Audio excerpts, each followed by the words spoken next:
अस्सलाम वालेकुम व्यूवर्स, मेरा नाम मोहम्मद रब नवाज़ है और मैं आपको प्लांट लाइफ विद साहिल में वेलकम करता हूँ। व्यूवर्स, आज मैं आपको ग्रेप्स प्लांट के बारे में बताऊँगा, उसकी सॉइल के बारे में, fertiliser, sunlight, cutting, pruning and care, each and everything के बारे में आज मैं आपको बताऊँगा।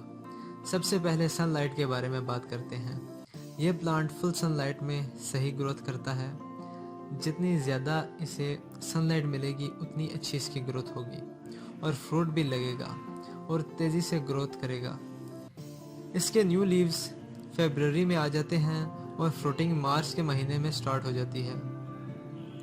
अप्रैल, मई और जून में इसका फ्रूट खाने के काबिल हो जाता है और बरसात के मौसम से पहले इसके ग्रेप्स को उतार लिया जाता है ताकि फ्रूट गल ना जाए ह्यूमिडिटी की वजह से, क्योंकि बरसात के महीने में ह्यूमिडिटी बहुत ज़्यादा होती है। फ्रूटिंग के लिए खाद से ज़्यादा मौसम मैटर करता है, खाद मैटर नहीं करती। हम लोग कहते हैं कि फ्रूटिंग जो सी है खाद पे डिपेंड करती है, लेकिन ऐसा नहीं होता। फ्रूटिंग के लिए मौसम बहुत ज़रूरी होता है। इसकी प्रूनिंग पे बात करें तो आप इसकी प्रूनिंग दिसंबर में करें, इससे ये बुशी होगा, नई नई टहनियाँ निकलेंगी और ज़्यादा इसे फ्रूट लगेगा। अगर आपने इसे पॉट में लगाया हुआ है तो इस पे फ्रूट इतनी जल्दी नहीं आएगा, 2 से 3 साल लग सकते हैं। डिपेंड करता है कि आप इसकी केयर कैसे कर रहे हैं और इसकी हेल्थ कैसी है।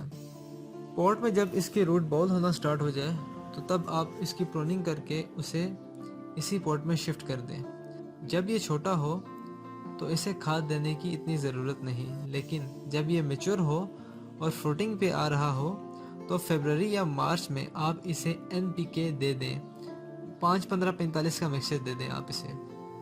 इससे क्या होगा, नाइट्रोजन जो है ये लीव्स की ग्रोथ के लिए होती है और उन्हें ग्रीन करती है। फॉस्फोरस फ्रूट, रूट्स और फ्लावर की डेवलपमेंट के लिए होती है, जो इसके फूलों को गिरने नहीं देती।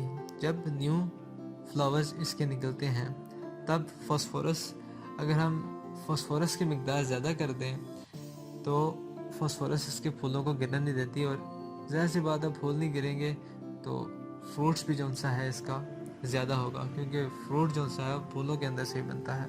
और खाद आपने जून जुलाई के महीने में नहीं देनी, क्योंकि जून जुलाई के महीने में गर्मी बहुत ज़्यादा होती है और इससे प्लांट के सड़ने का ख़तरा होता है। अक्सर अंगूर का साइज़ जो सा है छोटा रह जाता है, वो इस वजह से रह जाता है क्योंकि जब गर्मी ज़्यादा होती है तब फ्रूट पकना स्टार्ट हो जाता है, इस वजह से इसका साइज़ इंक्रीज़ नहीं होता। यह प्लांट जो सा है कटिंग से भी ग्रो करता है और सीडलिंग से भी ग्रो करता है। कटिंग के लिए आप इसकी मैच्योर रूट्स लें जो 1 से 1.5 इंच तक मोटी हो और 6 इंच लंबी हो।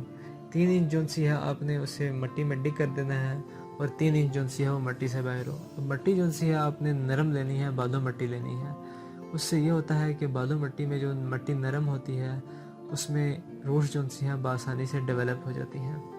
और आपने इसे शेडी एरिया में रखना है और इसकी मिट्टी को मॉइस्ट रखना है, ओवर वाटरिंग बिल्कुल नहीं करनी है आपने, और ह्यूमिडिटी का ख़ास ख्याल रखना है। ह्यूमिडिटी के बारे में जो सा है मैंने रोज़ प्लांट की कटिंग में जो सा है बताया है आपको, ये मैं ऊपर वीडियो का लिंक शेयर कर रहा हूँ, आप देख सकते हैं उसमें। इसकी कटिंग जो सी है आप दिसंबर और जनवरी में लगा सकते हैं।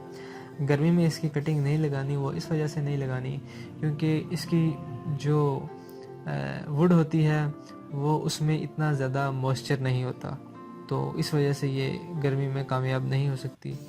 और कटिंग के लिए जो सा है बेस्ट सीज़न जो सा है दिसंबर और जनवरी है। और अगर आपके पास पॉली हाउस है तो मैं समझता हूँ अगर सही तरीके से केयर की जाए तो कटिंग हमारी फरवरी और मार्च में भी कामयाब हो सकती है। इसका प्रूफ भी आपको रोज़ प्लांट की कटिंग में मिल जाएगा, ये मैंने जो ऊपर वीडियो शेयर की हुई है। इसकी सीडलिंग आप फरवरी से जून तक लगा सकते हैं। इस प्लांट को अगर आप हेल्थी देखना चाहते हैं तो इसे फुल सनलाइट में रखें। ये साल में एक बार फ्रूट देता है।